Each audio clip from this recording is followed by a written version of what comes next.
Hello, and thanks for listening. My name is Scott Austin, and I'm the host of the Shopify Solutions Podcast. This is the fifth episode of the podcast, and I wanted to thank everybody for the responses that I've received so far for the first four episodes. Without any promotion, these episodes have already been downloaded hundreds of times. Currently, my episodes are just me, where I go deep on a specific Shopify topic and try to share as much knowledge as I can on that topic. These episodes take a lot of time to create, as I need to put my ideas down in writing and organize a script. It takes a lot more prep work than if I was doing an interview for an episode. As such, I've created a rhythm of shipping a new podcast every other week, and I think that's the pace I'm going to keep going for a while. I do have a backlog of topics that I plan to cover, and I'm also open to your suggestions for topics to cover. Please send your ideas to me at scott@shopifysolutionspodcast.com. I'll work your topics into my episodes. And now, on to this episode's topic. The topic for this episode is establishing trust. In this case, trust is the trust that visitors have or gain for your store. I'll explain why trust is important and list different techniques that you can use to establish trust with visitors to your website. So let's start off with why trust is important. Remember that you are asking visitors to your website to pay for a product that is not in their hands and have you delivered to them. So visitors want to know that their personal information and credit card information is safe. Data breaches have become commonplace these days, and having your credit card or identity stolen is quite the hassle. Your customers also want to know that their order will be received by someone and processed in a reasonable amount of time, that the product is of high quality, and that your company will be around to support the purchase down the road. With large corporations, much of that trust is already established, as those companies have built their brands over the years. For example, no one worries about Amazon being able to deliver orders in a timely fashion. But with your company, the visitor may know nothing about you, so you'll have to start building your credibility with the customer from scratch. And because it is very easy to start a new online store these days, there are a lot of bad players out there. Many e-commerce customers have been burned at one time or another with things like products that don't live up to the expectations set on the website, or shipping times that are ludicrously long by today's expectations. For example, items that are drop shipped from overseas and shipped across the ocean taking weeks or sometimes even months. Email addresses being sold to spammers, or worse yet, credit card numbers being stolen. And companies that aren't around after selling the product for returns or support questions. That said, customers are becoming increasingly savvy in identifying sites that can be trusted and those that cannot. So let's talk about how you and your business can establish trust with your customers. The methods to establish trust can be bucketed into these four groups. First, show that your business is real and legit. The internet has enabled a vast assortment of scams and schemes. You need to show that your business is real and not a fly-by-night scam operation. Second, show that the business is active. This means showing that the store is actively staffed so potential customers know that they can get answers to any questions that they may have, and that if they place an order, there's someone there to process it and get it quickly shipped out. Third, show that you care about your customers. In today's hyper-connected world, people expect a very high level of quality, service, and responsiveness. So you want to show your customers that you care about their needs and will provide them with respectful service. Fourth and last, provide social proof. Gone are the days of a customer solely relying on marketing or mainstream media to access your company. The internet allows each of us to learn in detail about other customers' experiences with brands. Making it easy for your site visitors to see this information will help you establish that desired trust. The goal here is to be sending your site visitors signals of trust throughout their time in your store. There's no one tactic or silver bullet. It's a long series of details that need to be performed throughout the entire shopping experience. So let's go through some tactics for each of these four buckets. Bucket 1, show that your business is real and legit. Our goal here is to have our store look established, real, legit, however you want to say it. Of course, the best way to look legit is to also be legit. Many of the following best practices can be summarized by showing that you are investing time and money in your company. So here are some ways to show that your business is legit. Item 1, have a real company name versus an SEO optimized name.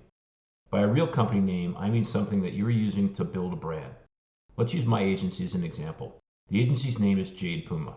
So I didn't name the company something like San Diego E-commerce experts.com. Instead, I'm establishing a brand and building a story around it. Item 2, have a logo. Create a graphic that supports the company name and brand. Something that can become a visual identifier throughout all of your touch points with your customers.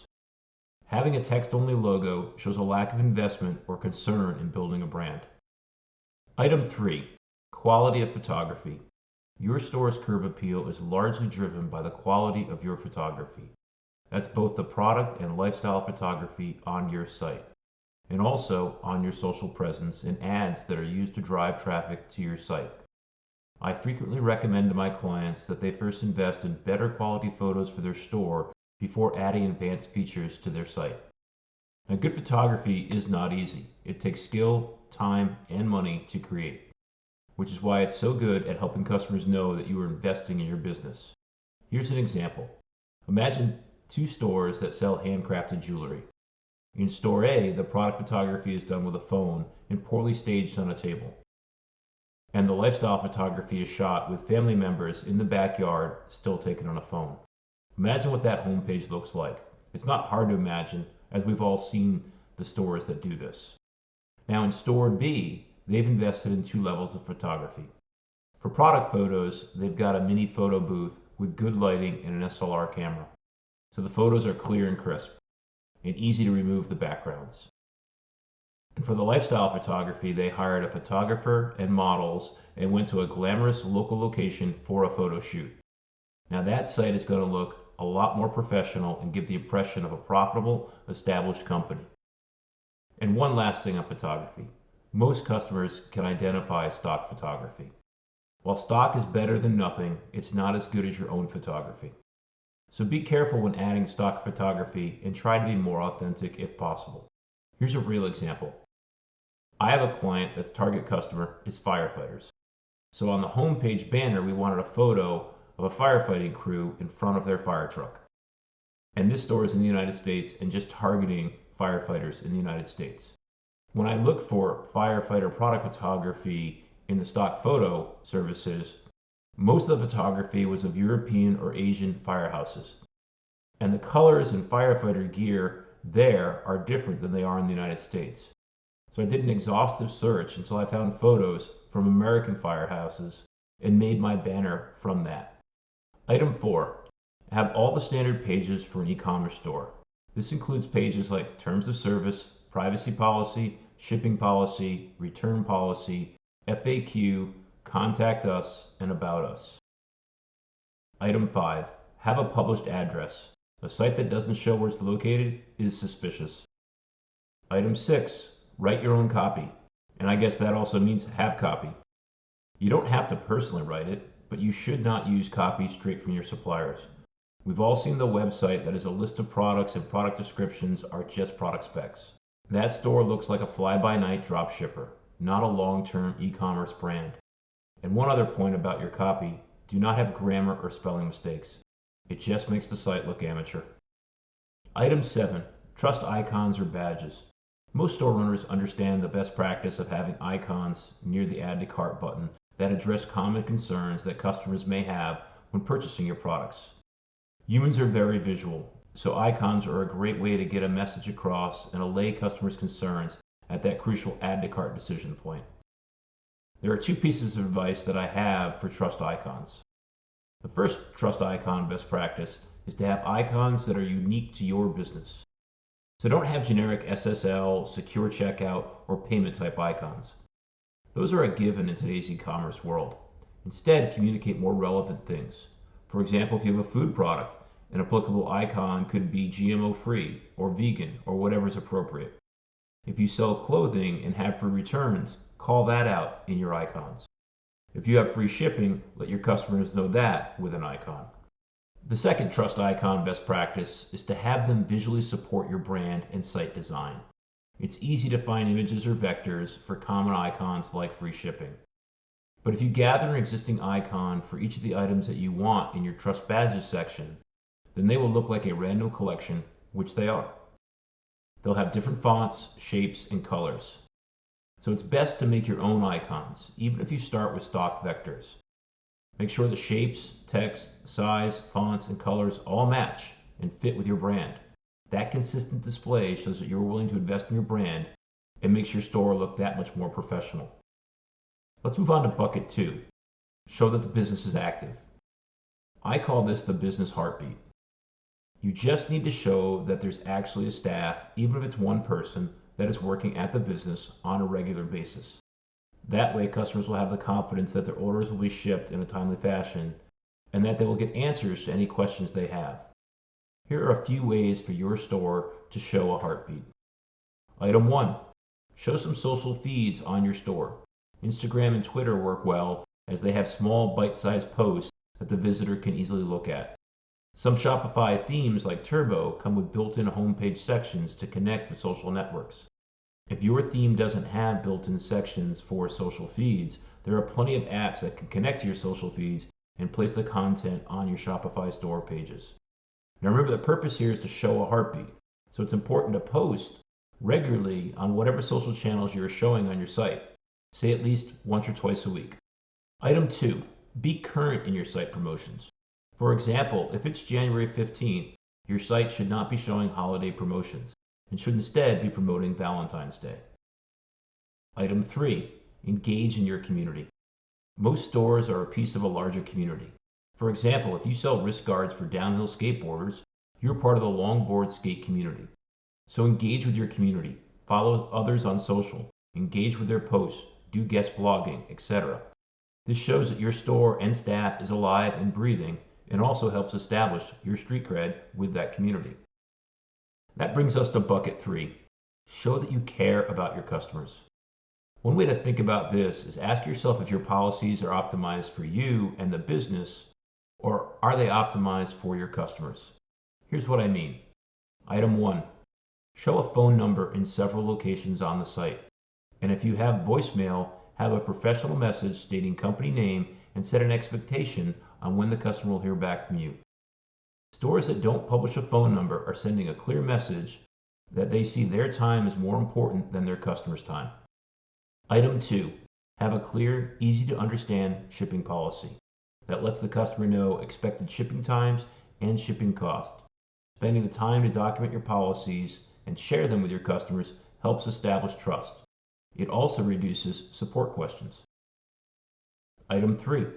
Similar to shipping policy, publish a return policy that clearly explains what can and cannot be returned and the policies around returns.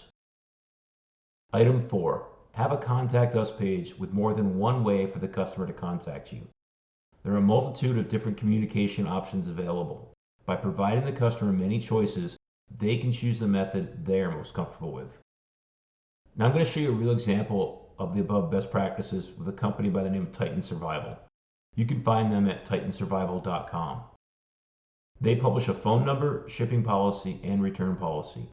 And they go one step beyond by including it in their site header, so it's clear and at the top of every page. If you look at any page on their website, you'll see these 3 things in the header right next to their logo. The first is their phone number. And the cool thing is that they have some logic that shows the phone number when the phone lines are staffed during their business hours. Outside of that time, an email link is provided instead with support hours listed so customers can know when to expect a response. Next to that is a simple free shipping on all orders over $30 promotion. And lastly, their lifetime guarantee and easy returns policy is listed. And all of these elements have links to the fully detailed policy pages. All of this makes new visitors to the store not only aware of these key policies, but shows the customer that the store cares about them. And lastly, bucket 4, use social proof. It's one thing to send the right message to establish trust. Taking things to the next level is having people other than you and your staff share their confidence in your business. We humans are very social and use other people's decisions in making our decisions. So here are some social proof tactics. Item 1, customer reviews. Add a review app to your store that solicits product and store reviews from verified customers. There are plenty of review apps in the Shopify App Store. Most of the apps now have a generous free level and then start charging as your business grows. And here's one thing along the line of free versus paid. If your store has a high number of sales per month, you should pay to send email solicitations to all of those customers. One reason is you want to show recent reviews on your store. If you run out of your free review allocation by the third day of the month, by the time it comes to the end of the month, it looks like no one's bought a product on your site for over 3 weeks because that's the most recent review. And the number of reviews is also powerful. A product with 1,000 reviews is more impactful than a product with 100 reviews. Also with reviews, it's important to avoid the empty room syndrome. That is, having no or very few reviews in your store, because then it looks like your store has no customers. The way I handle this is to expose the reviews content in the store in steps. When you first start out and have no reviews, you can start soliciting reviews but not post them in the store yet. And then when you have some reviews in place, you can start showing them on product pages. Finally, when most products have reviews coverage, you can expose the star rating on collection pages. Item 2, testimonials. Get testimonials to include on your site from influencers or experts in your space. These testimonials should include a photo if possible.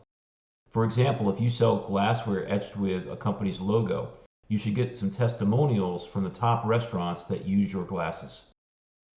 Item 3, a gallery of customer photos. Show your happy customers using your products.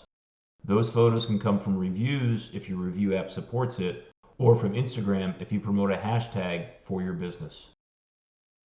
Item 4, have a hashtag and encourage people to use it.